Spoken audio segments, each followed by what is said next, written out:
Okay.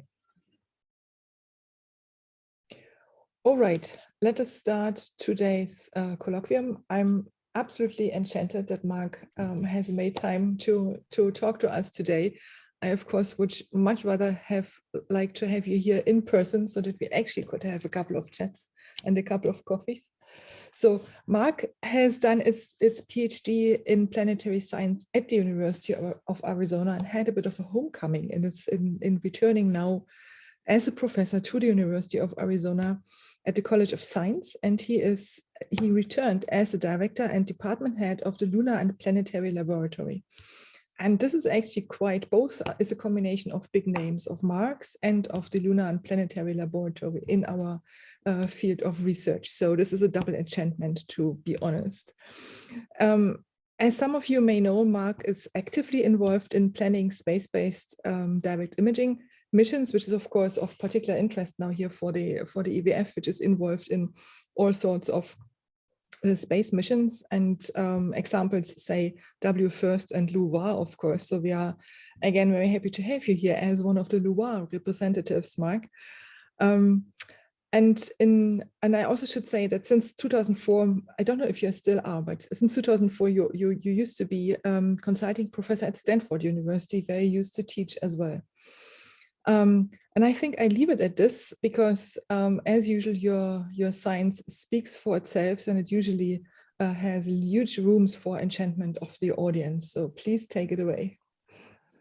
Well, thank you very much, Christiane, for that very kind introduction. I've enjoyed working with you since I first met you and Peter way back, I don't even know, 2002 or so. So it's been a great journey. What I thought I would tell you about today is less about specific science, but more about a little bit broader issues related to exoplanet science and planetary science, and making sure that we can connect the two and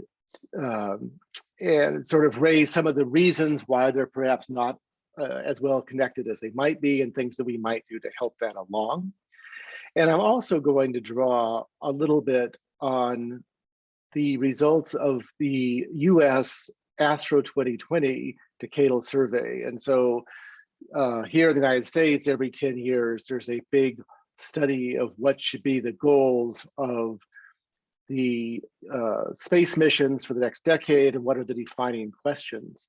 And I participated on one of the subcommittees helping define these questions that ultimately from all of the subcommittees went up to a panel.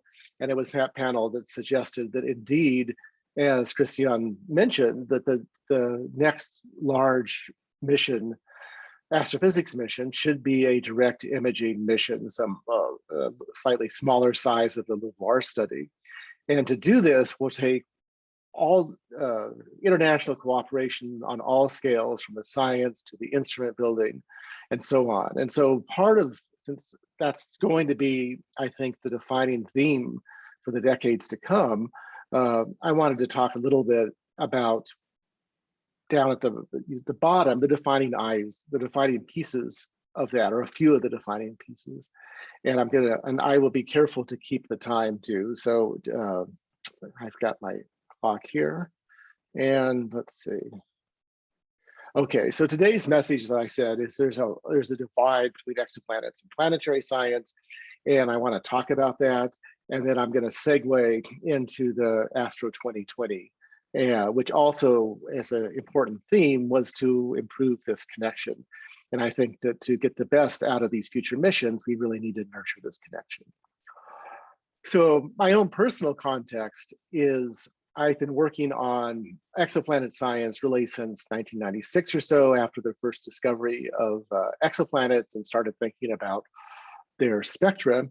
And one example on the left is a series of model spectra. These are now very outdated, but under the pink box is the region from 4 to 5 microns. And we discovered very early on that all classes of planets and brown dwarfs, from Jupiter, which is shown at the bottom left at the same spectral range of 4 to 5 microns, where you see Jupiter glowing brightly, in thermal emission, all the way through this whole sequence. All these planets are much brighter than you would expect from a black body, and it's because of the flux emerging through holes in the molecular opacity windows. The bottom movie, which because I had to switch to a PDF, it's the one movie that won't play, shows the HR 8799 planets orbiting around their star, and they are also bright and brighter than a black body because of flux emerging through these spectral windows. So that's just an example where a process that had long been understood in Jupiter turns out to be part of a broader continuum. And that allows us, by comparing Jupiter to the whole sequence of exoplanets, allows us both to appreciate Jupiter as being part of a family, and also, as we study the exoplanets, appreciate in more detail exactly what's going on. And that's the kind of synergy and connection that I'm talking about. There's lots of other examples of this. For example, the thermal structure of exoplanet atmospheres. Here's some hot Jupiter models down at the bottom that in these models exhibit a thermal inversion at the top where the atmosphere gets warmer as you go up in the atmosphere. And of course, that's something that's commonly seen in the solar system from Earth to Jupiter, Neptune, Saturn, and so on, caused by absorption of photons by strong molecular bands, a few strong molecular bands, including the UV high in the atmosphere. And so again, the energy balance and understanding the role of hazes, for example, and UV photochemistry all connects back to understanding the temperature profile and understanding how all of these planets connect. Pardon me. And then finally, something that Christian and Peter have worked on for a long time, of course, is the cloud structure and the importance of the feedbacks between the atmospheric structure and the microphysics in the clouds. And we'll give one example later on of just showing how important clouds are to affecting the exoplanet spectra. And again, by studying these processes in the solar system atmospheres, it helps us understand the processes in more exotic exoplanet atmospheres. And kind of finally, I think the broader community is really starting to appreciate the need to have these kind of connections. And I wrote a white paper for the Planetary Science Decadal Survey, which is a different one from the Astro one, just calling for more collaborative science. And we had over 100 co-signers to our paper. So I think it's heartening to see that the community is really getting involved in this. But let me say a little bit about why we even need to encourage these kinds of connections.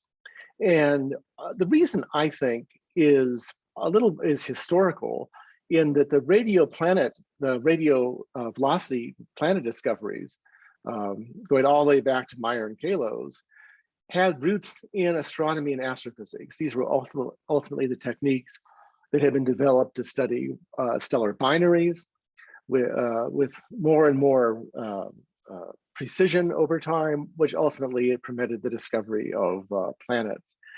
But because there sort of culturally has been few or sparse overlap between astronomy departments and planetary science departments, it turned out that the astronomers started having all these planets to study, but they really didn't have someone down the hall often to talk to learn what we already understood about these planets.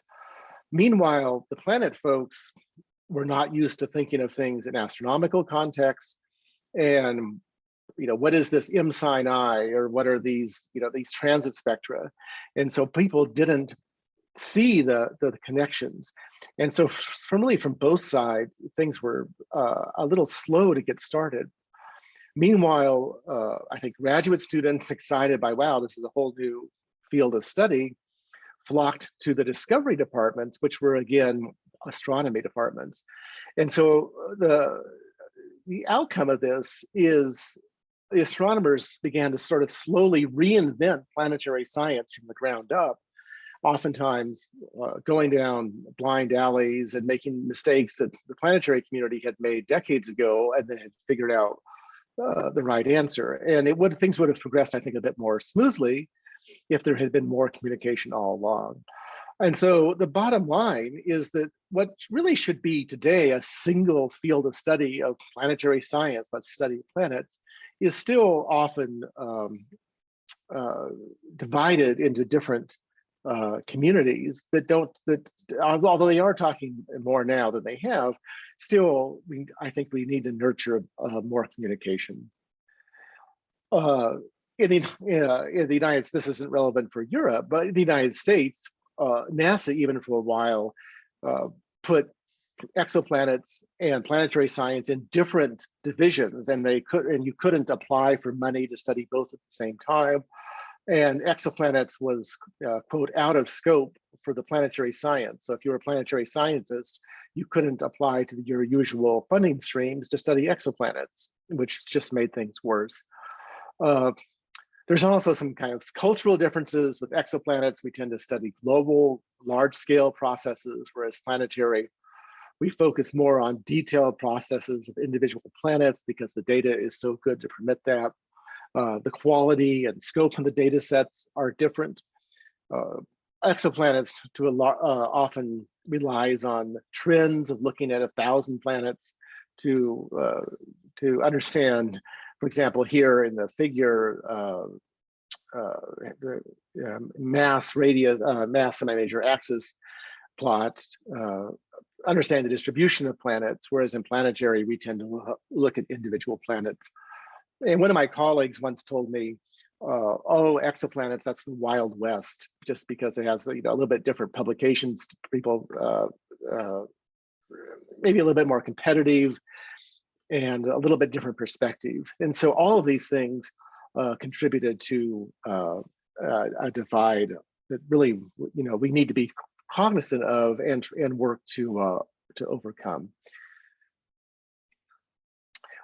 But that's unfortunate that there is such a divide, because understanding similar processes in different contexts is really what planetary science is all about. Planetary wants to understand how to do things happen differently under slightly different conditions, and that's what gives you more insight. And here's just a few examples. Is the atmospheric evolution of Venus, Earth, and Mars. How did Venus and Earth end up to be so different? How does photochemistry depend on composition, temperature, UV irradiation, et cetera? How are the hazes of Jupiter, the photochemical hazes of Jupiter, different from those of, say, Uranus or Neptune? What are the heating mechanisms that control atmospheric structure, not only the radiative transfer, but also things like wave breaking, for example? How do the interiors of the giant planets, how are they different, and what does that tell us about their formation? The cartoon is a little dramatic. It's showing how different planets with strong and weak magnetic fields interact differently with the solar wind. And so, for all of these reasons, it would be better if we could include more comparative planetary science reaching across this exoplanet solar system divide. Let me go into a little bit more detail of sort of the kinds of science we can do at the interface. Some examples of successes where people have looked at the spectrum of processes. One example is Jupiter's zonal winds. Here's Jupiter from the Juno spacecraft on the right, and you see, of course, Jupiter's familiar bands. And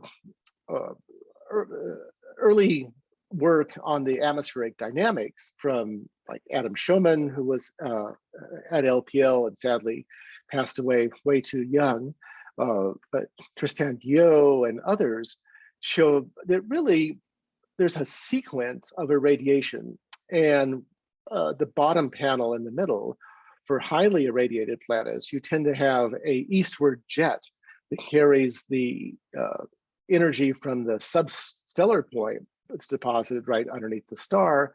For a tidally locked planet, it carries it around to the east. And these high irradiation environments, you get one jet. And this was, of course, confirmed by Knudsen et al. In 2000.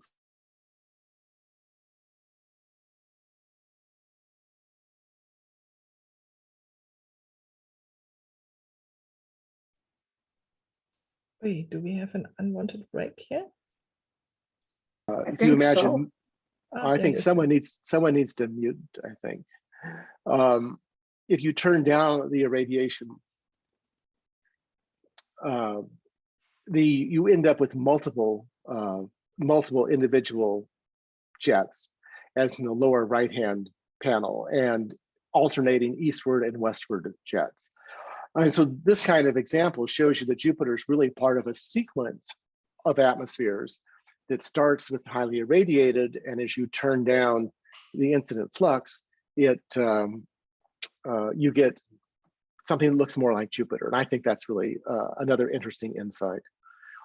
The other, a couple other examples are the Grand TAC model of planetary migration in the early solar system. Solar oscillations later informed our understanding of stellar oscillations, and in the reverse, that set the stage for Kepler, and is another example of going from the solar system out and back. And finally, atmospheric escape is understood to be a very important process in exoplanet atmospheres. There's a cartoon at the top of evaporating hot Jupiter, but we know a lot about atmospheric escape and the processes of atmospheric escape from the solar system. For example, Europa's plumes, as seen by HST and the ultraviolet there on the bottom left, or the atmospheric escape from Mars as measured by the MAVEN spacecraft on the right. And so, and one last example in atmospheric escape is what Zonal and Catling call the cosmic shoreline, whereas if you plot lots and lots of planets on in a scale of insolation versus escape velocity. So escape velocity serving as a proxy for gravity. As gravity, escape velocity increases to the right, and with insolation going upwards, the interesting thing they found is there's sort of a divide shown by these various lines between planets which have atmospheres and those which don't. And those which don't are open circles, and those are open symbols, and those which do have atmospheres are the solid ones. And the interesting thing, so of course Uranus, Neptune, Jupiter, and Saturn are off to the right, are worlds with are tightly holding onto their atmospheres. Venus and Earth are a little bit closer to the boundary, but you look at the asteroids, many of the satellites are fall on the left side of the boundary. The Moon, Mercury in the center of the figure, whereas Mars is right on this sort of dividing line between the two. And these lines are from a simple model of atmospheric escape. And so then what they've done is plot a whole variety of exoplanets, and many of in the blue and orange dots, and many of them are on the right side of the line, we would expect them to have atmospheres, where others are on the left side of the line, which, if this trend holds, it's very likely they would have lost their atmosphere. And if you look at some of the TRAPPIST-1 planets, when the TRAPPIST-1F, when this TRAPPIST system was young, they would be with high radiation from the M dwarf, they would be on the left side of the line, whereas today they would be on the right side of the line. So understanding when we get JWST spectra of the TRAPPIST planets, do they have an atmosphere or do they not, will tell us a lot about atmospheric escape processes and how these things all fit together. So just another example of this synergy between the solar system planets and exoplanets.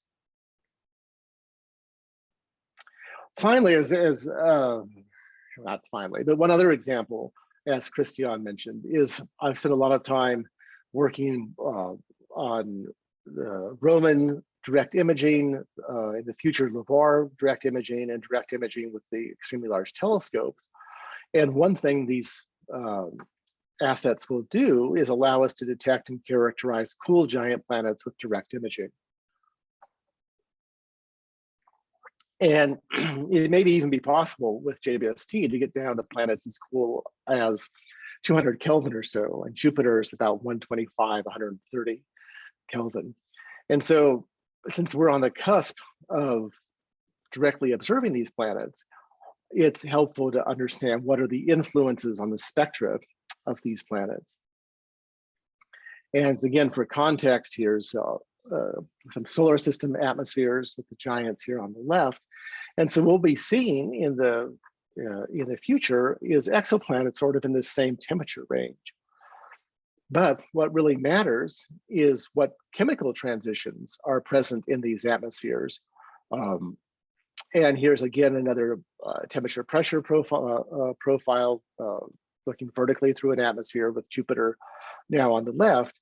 And if you have a planet like Jupiter, you have water clouds fairly deep in the atmosphere where the profile, where the colored line, the atmospheric temperature profile crosses the water condensation curve. And then higher up where we cross the ammonia condensation curve. But you can imagine, you look at something a little bit warmer, like 1,000-degree T-dwarf is shown in the center of the figure, is so warm that neither water nor methane, nor water nor ammonia condenses. And in fact, it's even, in this case, it's mostly on the right of the methane carbon monoxide chemical equilibrium curve. So lots of complexity. But for the cool objects, we can compute model albedo spectra, of what we will be expecting from direct imaging, and compare that to, again, say Jupiter. So in this case, in this figure, a model of Jupiter, a model Jupiter at 5 AU with a very simple cloud structure is shown in blue, and the actual Jupiter is shown in red. And all of those absorption bands through the optical are due to the absorption of methane. And so, this simple model doesn't quite get the answer right. And so we need to know what controls the continuum. And it really is clouds, and which leads to our understanding of how clouds are so important for these atmospheres.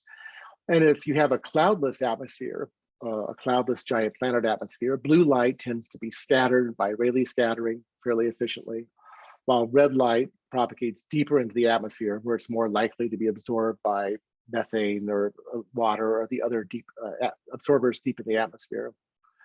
Whereas if you put a cloud high in the atmosphere, photons come in and scatter off that cloud. And so now it says not only do we need to understand the composition of the atmosphere, but we have to understand in detail the clouds. And this is, if you compare the geometric albedo of the observed geometric albedo of Uranus at the top, you see it's very dark in the red and bright in the blue for that very reason that the clouds are fairly thin. They don't reflect much radiation. And so we lose a lot in the red. Whereas Jupiter with brighter, thicker clouds has a higher overall flux. It's brighter at red wavelengths. And then there's a fall off into the blue and UV because of photochemical absorbers. And so this big difference in models of extrasolar giant planets depends entirely on whether or not there's clouds. And so clouds, it's a 2 AU model with water clouds versus a little bit warmer model without clouds looks entirely different. And these are the kind of things we'll be able to directly probe with direct imaging in the not too distant future with, say, the chronograph instrument on Roman.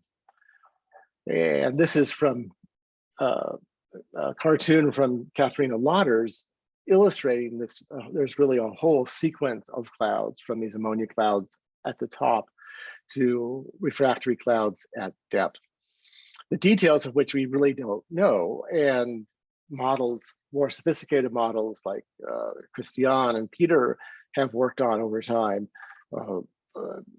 show that you don't have these distinct clean models or clean cloud decks of, say, pure iron or pure silicates, but rather is convection is carrying things up and down, And as the cloud particles move around, you end up with probably dirty particles. And there's a little bit of everything else. And if we look to warmer objects where some of these other clouds have burned off and we see into deeper clouds, ultimately, hopefully with JWST and the ELT direct imaging, we'll be able to sort such issues out.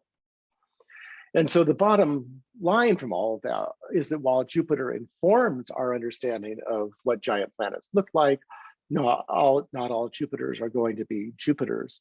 And so if we imagine moving Jupiter into 2 or 3 or 1 or 2 astronomical units, where the ammonia is now warmer, the ammonia clouds do not form, but we do have water clouds, we can perhaps imagine Jupiter being big and bright, covered in decks of water clouds. If we move it even closer, we can imagine the atmosphere, those water clouds boiling off and only having, say, a clear atmosphere with no clouds perhaps.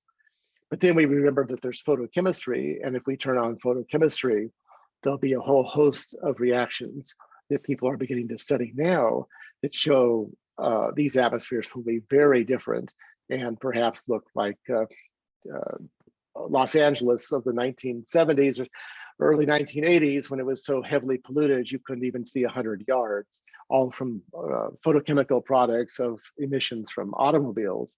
But so we know how important these photochemical processes are, and certainly when we start to see these planets, the photochemistry will be important.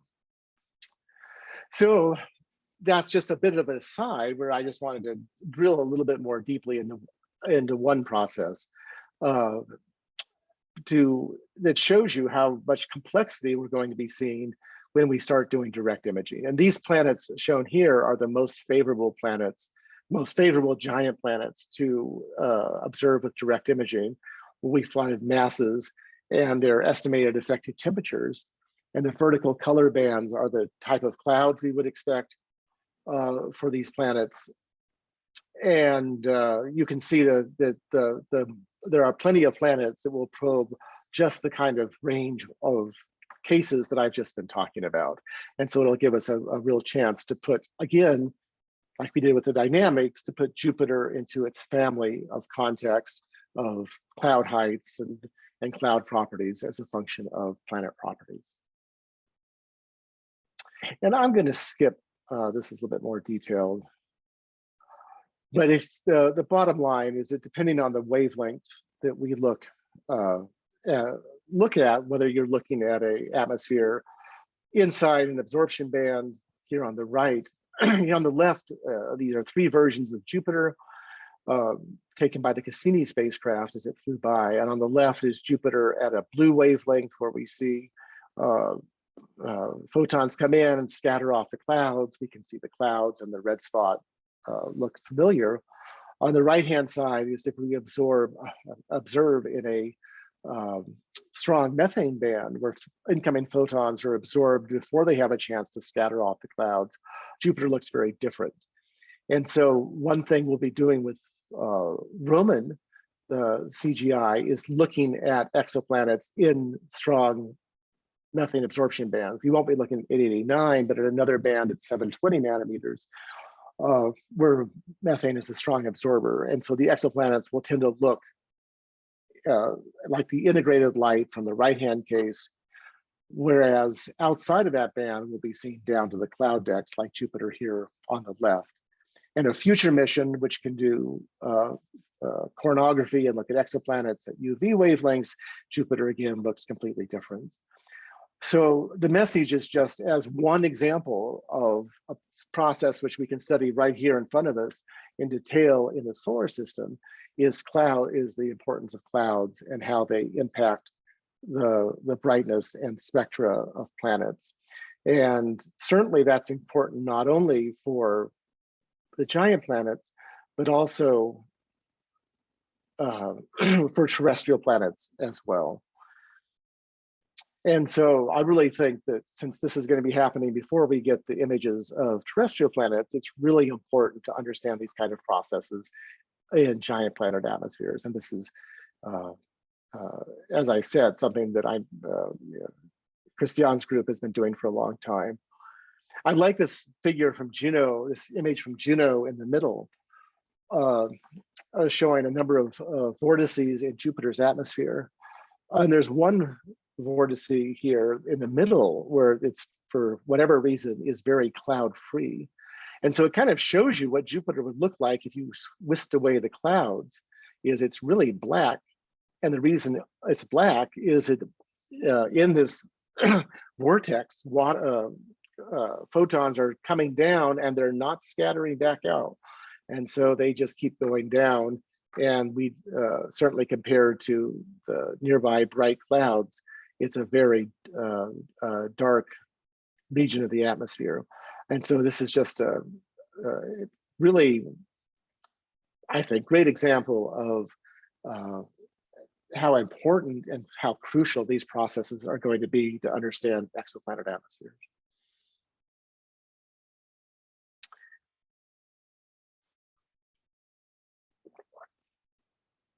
So I want to finish the talk by saying a little bit more about Astro 2020.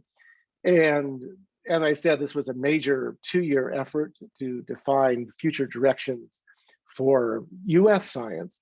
But I still think it's important on a more global scale, as these are the questions and the directions that are going to be directing NASA investments. And we're going to need, and we plan for in the LUVOIR study, a contributed instrument from Europe that would do some of this science, because these questions are so big and so large, they can't be done by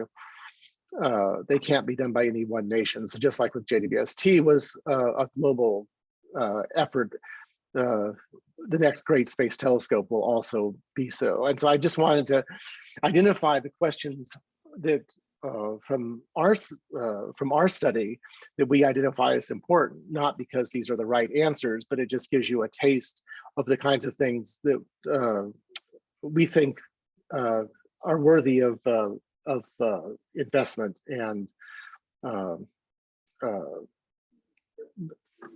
more scientific focus. And Astro 2020 studied a range of things, from multi-messenger astronomy to exoplanet and planetary sciences to radio astronomy and so on. And so I served on the panel on exoplanets, astrobiology, and solar system science questions. This was very ably led by Vicki Meadows and was a really great committee to work on. And we, over the course of a year, developed what we thought were we were asked to come up with 4 questions about these topics: exoplanets, astrobiology, and the solar system, and then 1 discovery area for future investment. And we then passed these up to the top level panel, which then studied the questions from all the different subpanels. And it was that top level panel that recommended that the direction should be a large optical space telescope that could do exoplanet, could search for exoplanets. And so these are really the questions that helped motivate that choice. And so I want to go through them briefly, because they also tie back to my theme of this exoplanet solar system synergy, because all of us on the committee felt that was so important, and we tried to craft questions that connected the two. And so these were our 4 top level questions. The first one is, what is the range of planetary system architectures? And is the architecture of the solar system common? So really asking, how does the solar system fit into the continuum of cases? And it's this contextual understanding that I've been trying to convey that we thought was so important, is to place the Earth in our solar system in context. The second question is, what is the nature of individual planets and which processes lead to their diversity? So we want to understand individual planets, but not as an end all and be all for those single planets, but rather we always want to keep in mind the diversity of planets and understanding how any given planet connects to the others. Our question 3 was, how do habitable planets arise? So now focusing on the habitable planets. How do they arise and evolve within the context of their planetary system? So what is it about their systems that allow a planet to be habitable? Our question 4 was, how can biosignatures be identified and interpreted in the context of their environments? And finally, the discovery area, our sort of big question that we need to be looking to in the decades ahead, was of course the search for life on exoplanets. And each of these questions, after a year of committee meetings and lots of discussion, each of these had several sub-questions. I'm not going to go through all of those, but I do want to highlight just a few of those that I think are particularly important and maybe of interest to your group to see where our take on some of the interesting directions for the future. And so back in the first overall question, question 1.2 is sort of our second sub-question, was what is the typical architectures of planetary systems? So we see our solar system in the top row of this figure with distance, and the mass of the planet is shown by size, and a few other systems, Kepler 11, Kepler 80, and so on. So we see there's really a big diversity in these systems, and really understanding what are the processes, what are the migration processes, the formation processes that lead to these different outcomes. And to answer that question, we really need the combination of many different techniques, transits, precision radial velocity, astrometry, direct imaging, to really tease out this diversity of systems. So that's just one example, which again is cross-cutting across disciplines from what we know about formation, solar system formation, and migration. In fact, another one of our sub-questions here was, how common is planetary migration? And I don't want to go into the details here, but again, here's the grand TAC model for the migration of Jupiter and Saturn in our own system, and leading to the scattered population of asteroids and our own asteroid belt. Another one of our questions now under number 2 is, which physical processes govern a planet's interior structure? And this is a figure I like, showing planet density as a function of planet mass. And at high masses, the overall bulk density of the planet follows a pretty narrow distribution that's really controlled by the physics of hydrogen at high pressures. So Jupiter and Saturn are all part of a family that bleeds out from the low masses out into the realm of brown dwarfs.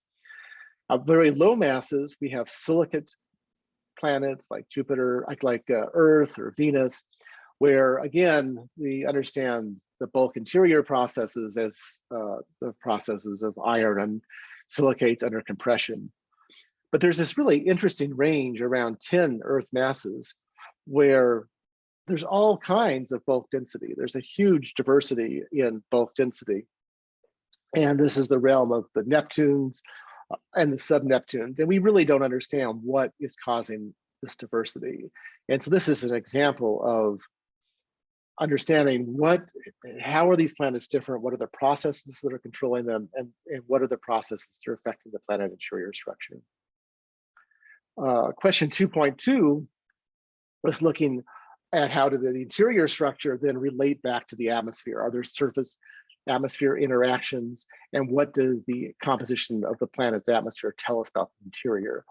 And this figure is an estimate of what we might be able to learn from aerial of atmospheric composition as a function of mass. It's just an imagined distribution and what that might look like, and then how might that help us tease things out.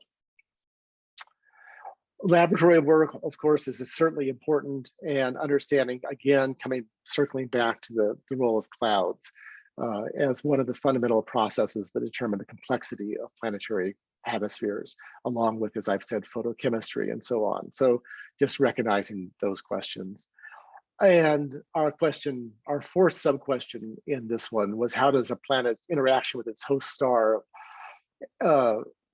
affect the atmospheric properties that we can observe over all time scales, from short time scales of how does the atmosphere respond to, say, a stellar flare, all the way out to the long-term evolution with the evolution of the star and the change in the brightness over time. And finally, as we skip out and then thinking about habitability, how do all of these processes connect back to the habitability of the atmospheres, whether it's the large scale stellar issues such as the stellar rotation or the age or the winds, the interaction of stars in the galaxy, all the way down to the processes that are taking place in a single atmosphere. And these all relate and then feed back to habitability. And that's all very complicated. It will take a long time to tease out, but these are the kinds of things we want to be getting at by our next generation of observations. And so to do that, what are the key observable characteristics of habitable planets? And what should we be looking for to know if a planet is habitable and then to understand all of these processes? And so, as I said, there was many more questions. I won't belabor the point, but all of those from our subpanel and the other subpanels went up to the super panel, which is what recommended that we should indeed proceed with the building of a large optical telescope, 6 to 7 meters or so, that could begin to answer these kinds of questions. And that was, we'll be defining the US priorities for the next decade. I thought, though, as we finish up, though, that the super panel, as I call it, the overall panel that took these recommendations, one of the themes that they really stressed in the final report is that we have to look at worlds and suns, as they called it, worlds and suns in context. So not just studying individual planets, but studying the systematics and the relations back to the solar system. And so on the left is a simulated image of a planetary system in reflected light, as we might get from our space telescope shown in the little inset. And again, here you're seeing models of a diversity of different planets. There's an Earth, there's a Jupiter, and some other planets. And it's right in this region I was showing earlier of reflected light, and the importance of clouds will certainly play a big role in how we interpret those. And so quoting from the report, it'll be necessary to study a sufficiently large sample of planets. So we need a sample of planets that the connections between planetary properties and environment can be explored. Comparative planetology between systems influenced by very different stars, evolutionary pathways, and examining multiple planets in a system will help make the interpretation of atmospheric signatures more certain. And I know from talking to people on our panel, on the larger panel, that the reason they settled on the size of the Space Telescope they chose was to get enough sample to be able to do this work in context. So if you're looking for biosignatures, be able to see about 25 or so habitable planets. And also for the other planetary science, the other exoplanet science, is see enough worlds to start to tease out these trends. In order to do that in direct imaging, you really need like a 6 to 7 meter space telescope. And so that's how this all connects back to the design and the priorities for the next mission. And of course, the committee recognized the importance. Connections to the solar system was so important. And I won't read the whole quote, but it's just a quote from the study, stressing that we need to study planets in our own solar system with an eye towards the kind of science that we'll be doing in the future with direct imaging and transits. And the inset figure shows a Titan, what Titan would look like as a transiting planet using data from Cassini. And also solar system planets, of course, provide a ground truth, not only in transit science, but in direct imaging. And this is the Voyager pale blue dot set of images that led to the pale blue dot at the top. And in the future, we always need to have an eye on even our solar system missions, is how can we help inform exoplanet science. So let me conclude by just some of the themes I've been trying to get across is that there are important insights and perspectives to be gained at this interface between exoplanet science and solar system science. And I think we can help that along by having more workshops, review articles, especially in summer schools for graduate students, to try to bring together people that are focused on exoplanets, people focused on solar system, and have them talk to each other and encourage more interactions. And that's one thing that I'm hoping to nurture here at the Lunar and Planetary Lab. I think there needs to be plenty of opportunities for interdisciplinary research to nurture these kinds of things and support scientists that are working across the at this interface area. And that also means that we need to have panels. It's always difficult when you have reviewers that maybe are from one area or the other, but don't really appreciate these interconnections. And so that's always an issue. And I think we also need, it would be nice for future planetary missions to have a seat for exoplanet scientists to kind of advocate for kinds of observations that would be informative for exoplanet interpretation that maybe planetary scientists don't think is important. But if we do these things and keep being mindful of the importance in all of the rich science and the insights we can get at this interface, I think we can do, we can have rich opportunities for understanding both our place in the universe, how our solar system and Earth connects to the other planets, and then also appreciating them as well. So that's my kind of perspective on these things, and I'm happy to hear what you all think and take any questions. So thanks very much for your attention.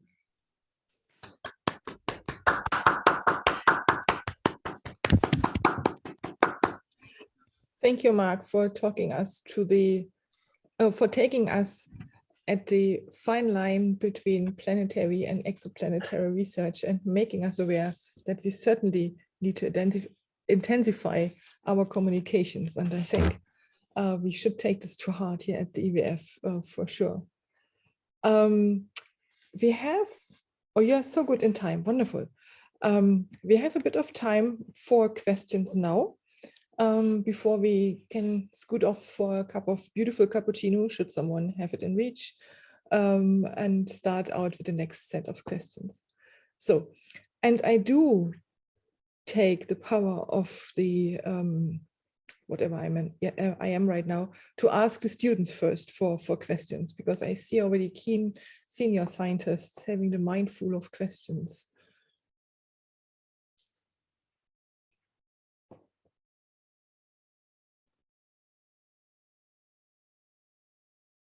All right, so, okay, Peter, go ahead.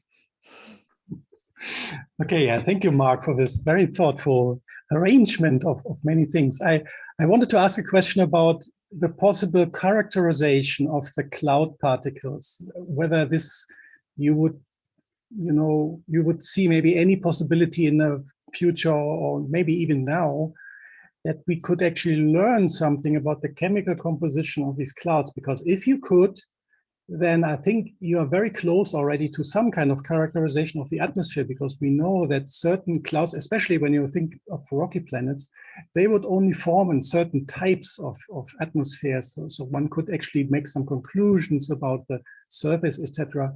So the whole problem, reminds me a little bit on what dust was for interstellar medium or star formation. We all started with having dust as a disturbance, that you couldn't do your optical observations because dust was in the way, and only very later, when infrared astronomy was invented, then we learned how much we can actually learn from analyzing the dust. And maybe we have a similar situation here with the clouds.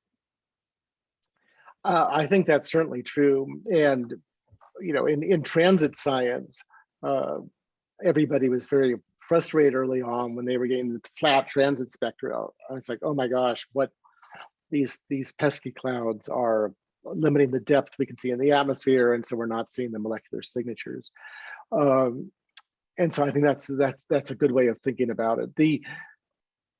for the terrestrial planets, the habitable planets, you want to know, is there water there? And certainly in the optical wavelengths, there's no strong water absorption unless you get very into the high signal to noise.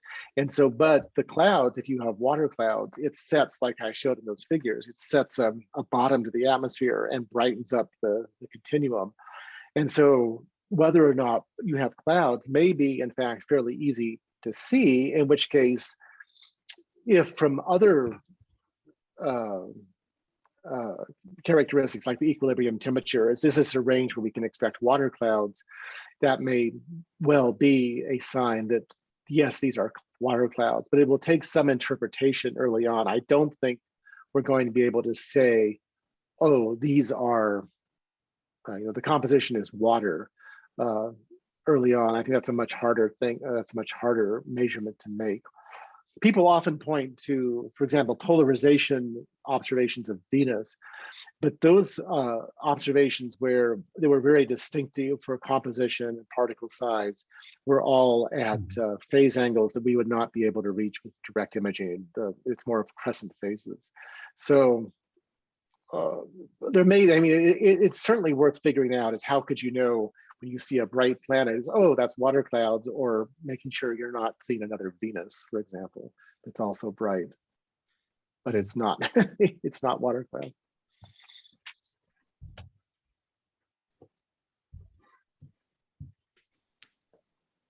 While people are thinking, at least I see no hands up, no hand up right now.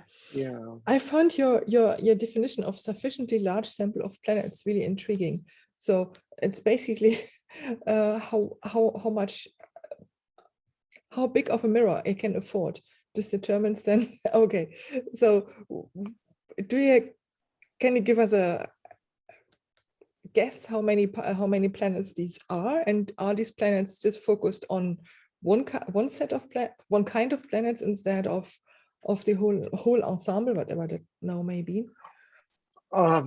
The estimate, they were sort of aiming when they were trying to size based on of course we don't know exactly what ADAS of Earth is, what's the number, but based on the best understanding of the Kepler data sets and the extrapolations, they sized the mirror, that sort of 6 to 7 meter range, to get around 25 or so cases. So actually, it's the way it works is, I think a 6.5 meter mirror would allow you to search the habitable zone of 100 stars.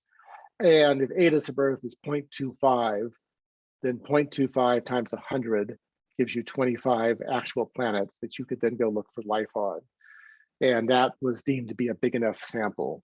So really, where does that 6 meter, the size that came out of Astro 2020 comes from ADAS, the best estimate of ADAS of Earth times the size of planets, the number of systems you could search to get a couple of dozen planets. Oh, okay. That's clear. Thank you. There are now Ludmila and Ruth, but let's start with Ludmila. Yeah, so my question, or rather the things that I would like to know is, I am a bit worried about this. Maybe we are a bit too focused on habitability. I mean, you just said, oh, maybe we look at just another Venus. And I'm like, what do you mean, just?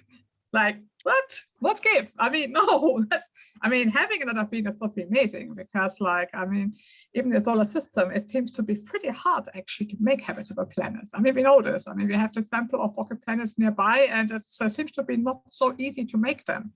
So I am wondering if we are maybe running into a situation where we promise people habitability, and then we will draw up Venuses, and then we have to tell. It's a bit a situation that we have on Mars, right? They say like, oh, Mars habitability, blah, blah, blah. And then we tell people like, okay, it's hard to get it and stuff like that. And then people get a bit frustrated because they feel like we don't deliver what we promised.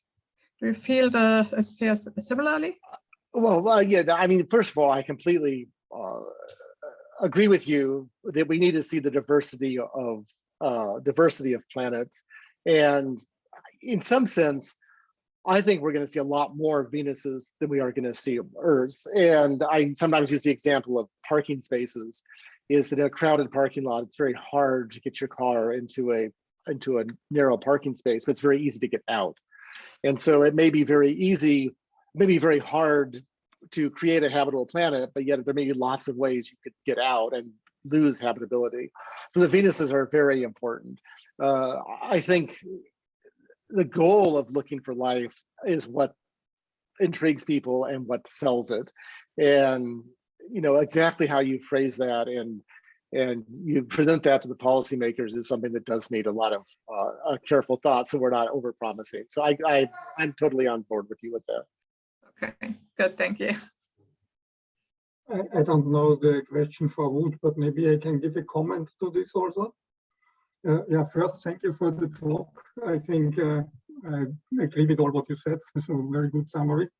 And regarding these habitability issues also, I think also that it's not easy to get, I mean, when you speak about habitability, there's the one thing, if you find the planet really Earth-like, I mean, atmosphere like Earth, no CO2 or something like that. So these classical issues with water, oxygen, or ozone, and nitrogen, as you know, is difficult to see, but maybe one finds some traces in the future with NO or something.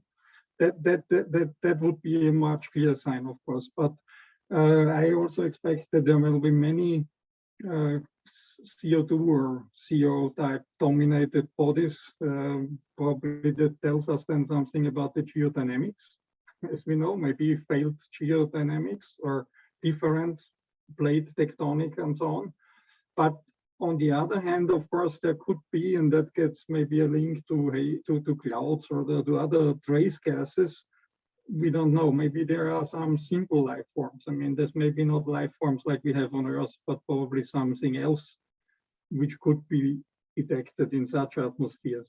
I mean, in a, like, I don't know, microbial forms, or as the Earth had life also with maybe a carbon dioxide dominated atmosphere in the very early times. So this is maybe the separation between this. I don't know if you agree or. No, I agree. And there's this, people are talking now about what they call agnostic biosignatures, which, what are the biosignatures if we don't bring any preconceptions and maybe the chemical disequilibria of gases in the atmosphere is sort of what you're getting at. But ultimately that again requires us to understand the atmosphere surface interactions. How can the atmosphere, what kind of gases can you get from maybe in conditions that we're not thinking about right now that could produce, say, as you suggest. So there's a whole host of complexity we really need to think carefully about and not just drive headlong towards looking for, oxygen as the biosignature. Can I divert this very interesting conversation to Sure. in 50 minutes so that Ruth can shoot her question? Thanks. And thanks, Mark, for this great talk. Really enjoyed it. Sure. So my question is, you showed this nice graph where you had planetary mass versus density. And you said something about especially like the Neptune size planets are like hardly to understand why they are distributed like that. So my question is, to what extent would we have deeper knowledge in that if we would have dedicated missions to our Neptune, to our Uranus? Do you think we would know more than also about exoplanets of that size? No, I think that's a great example, and the planetary, our planetary decadal process is going to be recommending. That's one of the choices they could recommend, is a Uranus or Neptune dedicated mission, because we still don't understand what is the internal structure of what really is, and we call them the ice giants, but is that really what's going on in their interiors? And so we need to get a firm data point in that mass range to then begin to understand, well, why is there this, on top of that, this great diversity? Is it so as simple as something like the ratio of water to gas to ice, or is there something else going on? So yes, I'm very much in favor of a ice giant mission myself. Okay, I think that's a wonderful statement for 3 o'clock in our afternoon, where we usually release everyone from that call who wishes to. So Mark, let's have a short break of 15 minutes, so then yeah, people can pick up a coffee or a tea or a glass of water, or just stretch their legs. And then those who are interested in further conversations, please return to the same call. We will leave it open. Just switch off our cameras for a second or for 15 minutes as a matter of fact, and then return to further discussion.